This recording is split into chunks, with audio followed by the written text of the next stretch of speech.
Assalamualaikum warahmatullahi wabarakatuh. Salam bahagia Bapak dan Ibu guru hebat.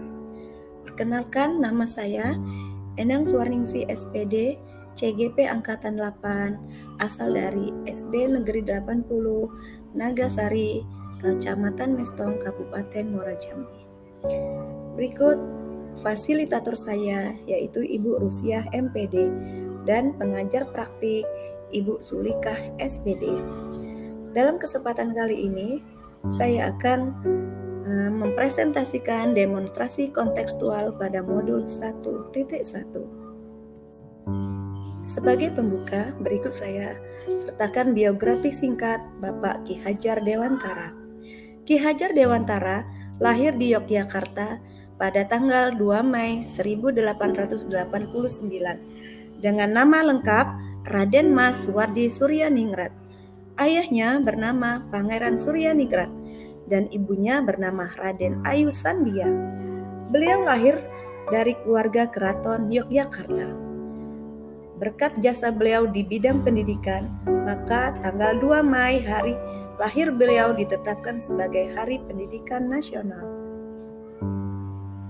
Pendidikan di Indonesia dimulai dari didirikannya Bumi Putra pada tahun 1854, yaitu pendidikan pada zaman kolonial Belanda, yang bertujuan hanya untuk mendidik calon-calon pegawai pemerintahan dan rakyat hanya sebatas membaca, menulis dan berhitung seadanya.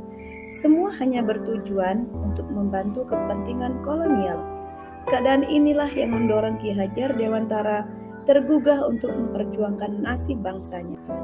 Beberapa filosofi pemikiran Ki Hajar Dewantara, diantaranya yang pertama, guru diibaratkan sebagai petani atau pekebun. Kedua, pendidikan sebagai penuntun.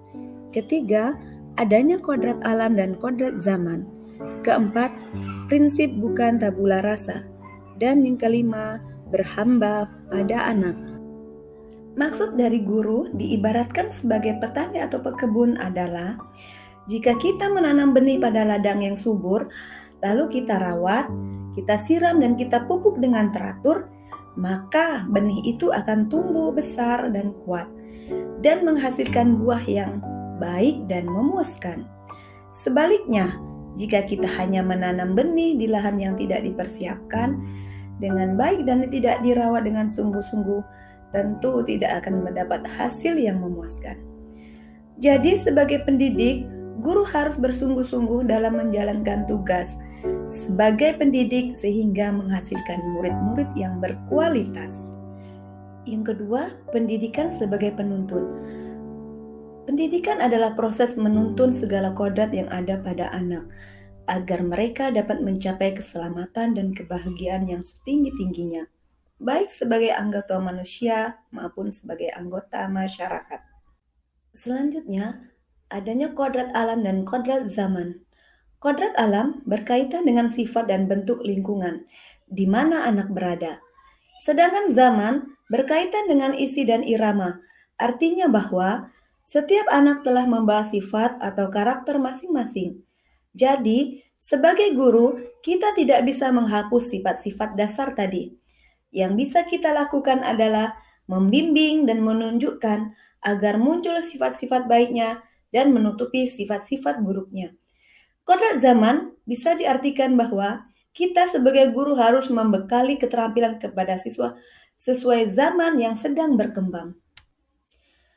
Filosofi pemikiran Ki Hajar Dewantara selanjutnya yaitu bukan tabula rasa. Teori tabula rasa dikenal sebagai sebuah teori yang menyatakan bahwa seorang anak adalah kertas kosong, tanpa coretan sama sekali, dan orang di sekitarlah yang mempunyai andil memberikan coretan dan membentuknya menjadi bertuliskan. Namun, pemikiran Ki Hajar Dewantara sesungguhnya tidaklah seperti itu. Beliau berpendapat bahwa anak bukan kertas kosong yang bisa digambar sesuai keinginan orang dewasa, tetapi anak lahir dengan kekuatan kodrat yang masih samar-samar. Jadi tujuan pendidikan adalah menuntun atau memfasilitasi, membantu anak untuk menebalkan garis samar-samar itu agar dapat memperbaiki lakunya untuk menjadi manusia seutuhnya. Selanjutnya, berhamba pada anak. Menghamba pada anak bukanlah berarti guru tunduk dan menuruti keinginan peserta didik, tetapi guru wajib menjalankan tugasnya sebagai pendidik dengan memberikan bimbingan dan arahan yang tepat, serta mengajarkan nilai-nilai moral dan etika yang baik secara maksimal. Baiklah, tadi sudah saya jelaskan beberapa filosofi pemikiran dari Ki Hajar Dewantara. Untuk mencapai tujuan pendidikan, menurut filosofi pemikiran Ki Hajar Dewantara, sudah mulai kami terapkan di sekolah. Pemerintah juga sudah mencanangkan melalui kurikulum merdeka. Penerapannya mulai dari kegiatan intrakurikuler, kokurikuler, dan ekstrakurikuler. Selanjutnya, tantangan dan solusi. Dalam mendidik, tentu ada tantangan dan hambatan. Tantangan dan hambatan yang ada, kami jadikan pemicu dan semangat kami dalam mendidik.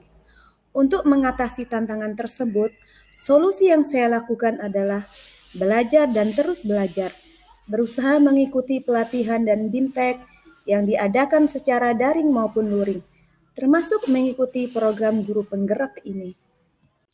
Demikianlah presentasi demonstrasi kontekstual saya pada modul 1.1 melalui infografis. Terima kasih atas perhatiannya. Ing ngarso suntulodo, ing madya mangunkarso, tut wuri handayani. Wassalamualaikum warahmatullahi wabarakatuh.